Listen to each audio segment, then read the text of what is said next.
వెళ్ళి ప్రసాద్‌లో రిహాబ్ సెంటర్‌లో బ్లైండ్ వాళ్ళకి ట్రైనింగ్ ఇచ్చేసి, మీరు ఎలా బ్లైండ్స్ ఎలా ఇంట్లో ఎలా చేసుకుంటారు, కంప్యూటర్‌లో ఎలా చేసుకుంటారు అనేది మొత్తం ఒక 3 మంత్స్ నేర్పించారు. అక్కడ వెళ్ళిన తర్వాత నేనే కళ్ళు పోయిన తర్వాత బాధపడుతున్నా. మా అమ్మని నాన్నని చూడలేను, పాపని చూడలేను, నా భార్యని చూడలేను, బయట ఉద్యోగం చేయలేను, నా పరిస్థితి ఎట్లా? ఒకటే ఇన్‌కమ్ పర్సన్‌కి నెలకింత లేకపోతేనే నడవదు. ఒకటేసారి కళ్ళు పోయిన తర్వాత నాకు ఉద్యోగం ఎవరిస్తారు?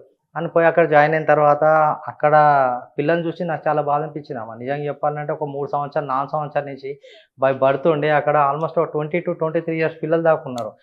వీళ్ళందరూ కూడా బ్లైండేనా అన్నారు. అంటే వాళ్ళందరూ బ్లైండ్సే సార్. మొత్తం 100% బ్లైండ్. చిన్నప్పటి నుంచి బ్లైండ్. ఇక్కడ ఏం చేస్తున్నారంటే సార్ ఇక్కడికొచ్చి కంప్యూటర్ నేర్చుకుంటున్నారు. చిన్న చిన్నగా ఏదో హౌస్ హోల్డ్ యాక్టివిటీస్ ఎట్లా ఉంటది? ఈ క్లాత్ ఎట్లా గుర్తుపట్టాలి? మొబిలిటీ ఎలా నడవాలి? ఎట్లా మనం వెళ్ళిపోతాం? ఎలా బస్ ఎక్కాలి? ఎలా ఉంటది? అవన్నీ గూడా నేర్పించిర్రనమాట.